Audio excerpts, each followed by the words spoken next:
इस मीडिया के लोगों की द्वारा हमसे पूछा जाने लगा।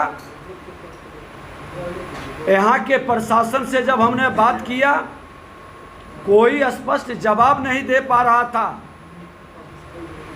हरसिद्धि के अंदर मौत हुई, सबसे पहले वहाँ पर लोग पीड़ित हुए और हॉस्पिटल गए, और आनन फानन में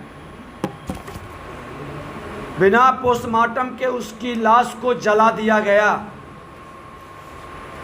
एसपी डीएम नए आए हैं, लेकिन एसडीपीओ और वहाँ के थाना प्रभारी की जिम्मेवारी क्यों सरकार तय नहीं कर रही है? माननीय मुख्यमंत्री जी, आपके झूठे अहंकार के कारण शराबबंदी का मामला जब आपने सदन में लाया था, उस समय हम ही विपक्ष में थे, और हमारे प्रस्ताव पर सदन के अंदर हमने उस समय भी शंका जाहिर किया था और कहा था कि आपके साथ सत्ता में बैठे लोग की नीयत साफ नहीं है, आपकी नीति सफल नहीं होगा, इसलिए पहले सत्ता में बैठे लोग को शपथ दिलाई और पूरा सदन शपथ लिया था। आज वह सच साबित हो रहा है कि सदन के अंदर जो शपथ लिए थे, उनके साथ वह शपथ झूठा था। अगर जो झूठा नहीं है तो शराब बनाने वाले फैक्ट्री के मालिक को उम्मीदवार कैसे बनाया? शराब पीने वाले को उम्मीदवार कैसे बनाया? आज गोपालगंज के अंदर शराब बनाने वाले फैक्ट्री का मालिक राजद का उम्मीदवार कैसे बना? शराब पीने वाले जदयू का कुर्नी में उम्मीदवार कैसे बना? और हद तो तब हो गई कि जदयू के उच्चस्थ पद पर बैठे व्यक्ति समस्तीपुर में उसका भतीजा, उसका भाई शराब माफिया है, शराब का सप्लाई करता है। मुख्यमंत्री जी, आपके झूठे अहंकार के कारण ये कहीं न कहीं अपराधियों का और भ्रष्टाचारियों का मनोबल बढ़ा रहा है, और बिहार की बर्बादी की कहानी आपके संरक्षण में हो रहा है। आपके संरक्षण में बिहार के हमारे नौजवान ये शराब के तस्करी के धंधे में लगाकर अपराध के गलियों में ठेला जा रहा है। इसके लिए पूरी जिम्मेवारी आपकी है। सदन में हमने जब ये मामला उठाया था, आपने कहा था, हम कहे थे वो अनाथ बच्चे और उस विधवा का क्या कसूर है जिसका पति, जिसका पिता का मृत्यु आपके जहरीली शराब से हुआ। जहरीली शराब, जब पूर्ण शराबबंदी है तो जहरीली शराब कहाँ से आती है?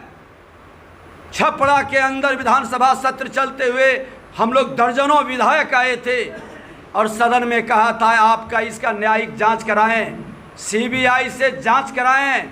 आप ईमानदारी के साथ चाहते हैं कि पूर्ण शराबबंदी हो, हम तो पूर्ण नशाबंदी की बात कर रहे हैं, लेकिन आपने शराबबंदी के नाम पर जो माहौल बिहार के अंदर खराब किया, वह व्हाइट जहर पूरे बिहार के स्कूल कॉलेज तक पहुंचाने का खेल खेल रहे हैं। और शराबबंदी के नाम पर जो एक धन कुबेरों की जमात आपके दल के अंदर, आपके सरकार के गठबंधन के अंदर और भ्रष्ट पदाधिकारियों के थाना से लेकर के जिले के स्तर में खड़े हो रहे हैं। न्यायिक जांच सिटिंग जज से या सीबीआई से जांच कराइए, दूध का दूध पानी का पानी हो जाएगा। ये सारे खेल में सत्ता संरक्षित ये अपराध हो रहा है। आज लगभग 1 दर्जन से ज़्यादा ये सत्ता संरक्षित नरसंहार हुआ है। मैं बता दूं कि आज 24 अक्टूबर को सिवान में 5 लोगों की मृत्यु हुई थी। 25 दिसंबर को सिवान में मृत्यु, 2 अक्टूबर को मुजफ्फरपुर में 6 लोगों की, 2 नवंबर को गोपालगंज में 20 लोगों की मृत्यु हुआ, 3 नवंबर को बेतिया में 15 लोगों का मृत्यु हुआ, 5 नवंबर को समस्तीपुर में 6 लोगों की मृत्यु हुआ, 9 नवंबर 21 को मुजफ्फरपुर में 4 लोगों का, 21 मार्च 22 को भागलपुर में 22 लोगों का, बांका में 12 लोगों का, मधेपुरा में 3 लोगों का, 5 अगस्त 22 को 9 लोगों का पुनः सारण में मृत्यु हुआ और 13 दिसंबर 22 को छपरा में फिर से 8 लोगों की मृत्यु। 23 जनवरी 23 को सिवान में 8 लोगों की मृत्यु। बार बार एक जिले में एक बार नहीं कई बार मृत्यु हो रहा है जहरीली शराब से। आखिर मुख्यमंत्री जी वहाँ आपके भ्रष्ट पदाधिकारी, जिसका छपरा में जाकर आपने पीठ थपथपाया, समीक्षा करने की बजाय जहरीली शराब के सप्लायर के साथ गठजोड़ बनाने वाले लोगों के साथ आपने उस पर कार्रवाई की बजाय उसके पीठ को थपथपा करके प्रत्यक्ष या अप्रत्यक्ष ऐसे लोगों का क्यों मनोबल बढ़ा रहे हैं? क्यों बिहार के वो गरीब, दलित, शोषित, कमजोर, अति पिछड़े समाज के लोगों की मौत के जिम्मेवार कौन है? आप क्यों नहीं जांच कराना चाहते हैं? क्यों भाग रहे हैं? इसके पीड़ित परिवार को मुआवजा और रोजगार का अवसर में भागीदारी क्यों नहीं कराना चाहते हैं? अगर जो आप इन बच्चों को जो अनाथ हो गया इसका सही लालन पालन के लिए आप मुआवजा नहीं दिए और इसके ऊपर आपकी समीक्षा ईमानदारी से इसके आंसू पोंछने का नहीं किए, तो यही कल असामाजिक तत्व के गोद में जाकर बिहार के लिए अभिशाप बनेगा। इसके लिए आप जिम्मेवार हैं, आपकी सरकार जिम्मेवार है। छपरा के अंदर मुख्यमंत्री, उप मुख्यमंत्री दोनों जिस दिन आए थे उस दिन भी हमने आग्रह किया था कि आप कम से कम 100 लोग से ज़्यादा मरा है, आप समीक्षा कर लें, लेकिन उन्होंने समीक्षा नहीं किया। आज फिर से यहाँ की घटना के लिए पूरी तरह से नीतीश कुमार, उनकी सरकार जिम्मेवार है। राजद जदयू के लोग सत्ता में बैठे आज ईमानदारी से समीक्षा करें, उनके चेहरे उजागर होंगे, उनकी भागीदारी और उनकी संलिप्तता और भ्रष्ट अफसरे जो हस्तिनापुर के गुलाम के रूप में काम कर रहे हैं। आज अरे राज्य का एसडीपीओ हो या थाना प्रभारी हो या कोई भी भ्रष्ट पदाधिकारी जो पहले से है और उसके रीजन में इस तरह की घटना घटित हुआ है, आप उसकी जिम्मेवारी क्यों नहीं तय कर रहे हैं?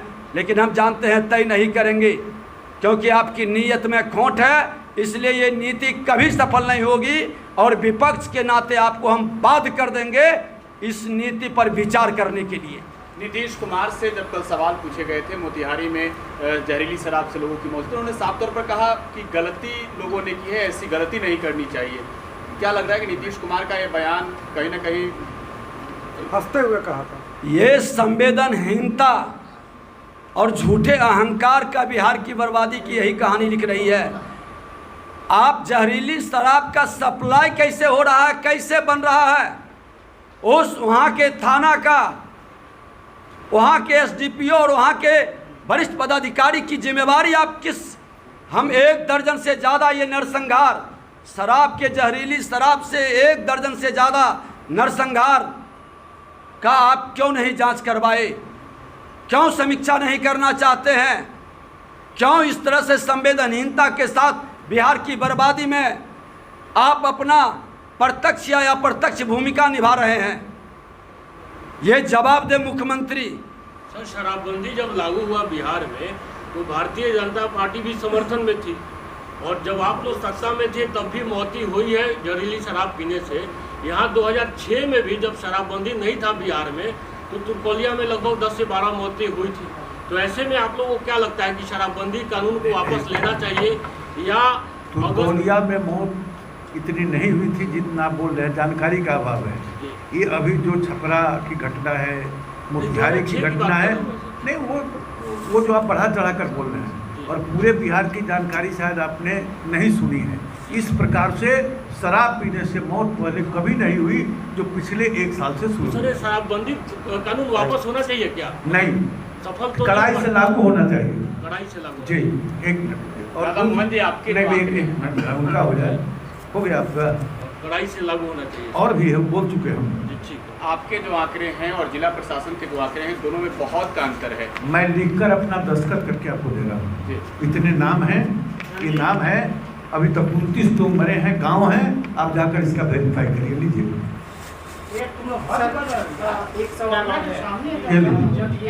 परसों से जब शुरुआत हुआ, जब कल रात भर जिला प्रशासन सामने नहीं आना ही नहीं चाहा और उसने बार-बार ये कहा कि ये डायरिया। देखो भाई, बहुत स्पष्ट है कि नीतीश कुमार की जो पॉलिसी है, आज की जो सरकार है, अधिकारियों को हॉस्पिटल में हर जगह ऊपर से इस प्रकार की स्थिति निर्माण करते हैं कि सही रिपोर्ट पब्लिक में न जाए। ये ऊपर बैठे लोगों के यहाँ से इस काम का शुरुआत होता है। इसका संचालन ऊपर से हो रहा है और वो बताना चाहते हैं कि शराब पीने से नहीं मौत। अभी एक पूछ रहे थे ना, मतलब इसी प्रकार के लोग हैं जो इसको दबाने का, इतनी बड़ी बड़ी घटनाएं हो रही हैं और कुछ ऐसे लोग हैं जो कह रहे हैं कि पहले भी ऐसा होता था।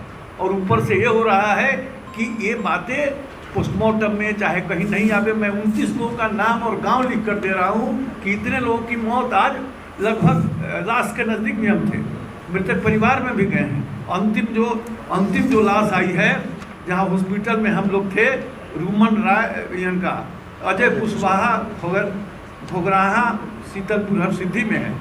ये 28वां लाश है। फिर उसके बाद रूपन राय शंकर सरैया तुर्कोल है। तो 29 के मैं नाम गांव सब दे रहा हूँ। कहीं कहीं ऐसा भी कल सुनने में भी आया कि उसके परिजनों ने कहा कि नहीं, शराब से भी टीबी से मौत हुई, और बाद में उसने ये भी कहा कि ऊपर से दबाव दिया। यदि आप सब लोग रहे होंगे तो हॉस्पिटल में एक एक मरीज बोल रहा था, और जिन परिवारों में हम गए हैं वहाँ बोल रहे थे कि हम कितने लोग शराब पिए, तो हम किसी ने बोला ये 4 लोग पिए, किसी ने किया कि 8 लोग बैठ के पिए।